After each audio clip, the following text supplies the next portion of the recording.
హాస్య జీవితంతో ఎంతో మంది ఎన్నో కుటుంబాలు రాజేంద్ర ప్రసాద్ అంటే కుటుంబాలు ఈ థియేటర్లు కానీ ఇంటికి చూసి అలా కుటుంబాలను నవ్విస్తూ ఈ చిరకాలంగా ఎన్నేళ్ళుగా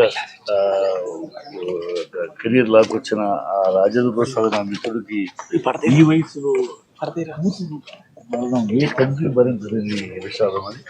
ఈ తండ్రి కూడా తన బిడ్డల మరణం చూడాలనుకోడు. అలాంటిది రాజేంద్ర ప్రసాద్కి ఇంతమంది నవ్వించి ఇంత కుటుంబాల్లో హాస్యాన్ని నింపిన ఆనందాన్ని నింపిన రాజేంద్ర ప్రసాద్ జీవితంలో ఇవాళ ఈ విషాద ఘట్టం చాలా దురదృష్టకరం.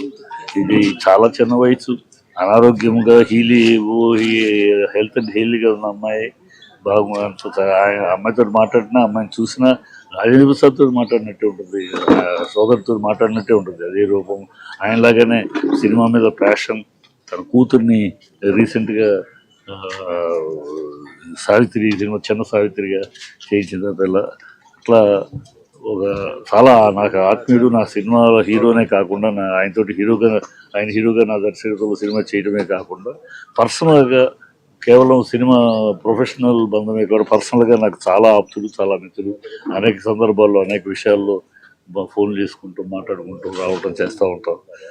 నా మిత్రుడికి ఇంతటి కుటుంబాల్లో వేలాది కుటుంబాలు, లక్షలాది కుటుంబాల్లో ఎక్కడ తెలుగు గుండె ఎక్కడున్నా ఆ తెలుగు హృదయాలందరినీ నవ్వించి కవించి ఆనందాన్ని నింపిన ఇవాళ ఇక్కడే కాదు, ఆంధ్ర కాదు, తెలుగు గుండె ఎక్కడున్న ప్రపంచం మొత్తంలో ఏ తెలుగు గుండెన ఆనందపరిచాడు, నవ్వించాడు, సంతోషపెట్టాడు. వాళ్ళ కుటుంబం ఆహ్లాదంగా ఉండేటట్టు తన సినిమాల ద్వారా.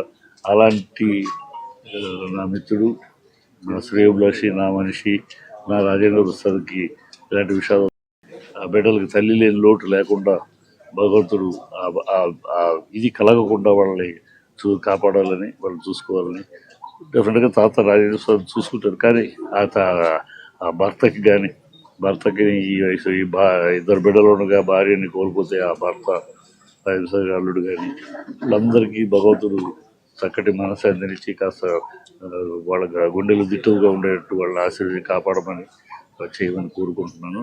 నేను ఇంతకన్నా ఏం మాట్లాడాలో కూడా మాటలు రావట్లేదు. ఎందుకంటే రాజేంద్ర ప్రసాద్ అనగానే ఎంతోమంది హీరోలు ఉంటారు, ఎంతోమంది హీరోలు వస్తుంటారు. రాజేంద్ర ప్రసాద్ ఒక పెక్యులారిటీ ఏంటంటే ఆ పేరు వినగానే కుటుంబం యావత్తు తాత కాడి నుంచి మనవడదిగా కుటుంబం యావత్తు అలా ఒక ముఖంలో నవ్వు వికసిస్తుంది రాజేంద్ర ప్రసాద్ అనగానే. అలాంటి అందరి ముఖాల్లో నవ్వులను వికసించి చేసిన ఈ మన రాజేంద్ర ప్రసాద్ జీవితంలో ఇవాళ విషాదం. ఆ కూతురుని కోల్పోవడం చాలా బాధాకరం. చెప్పడానికి కూడా నాకు అంటే ఈ సమాజంలో బిడ్డలు తల్లిదండ్రులకి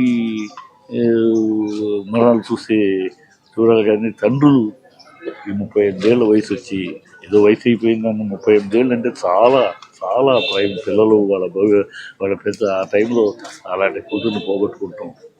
ఎవరిని ఓదార్చలేదు. రాజేంద్ర ప్రసాద్ కూడా ఎన్ని ఇంటి కూడా మనం ఓర్చాలి. భగవంతుడే ఆత్మశాంతిని కలిగించాలి ఆవిడకి. భగవంతుడే వీళ్ళందరికీ కూడా ఉత్సవం కలిగించాలి. I pray God. I'm sorry for the device.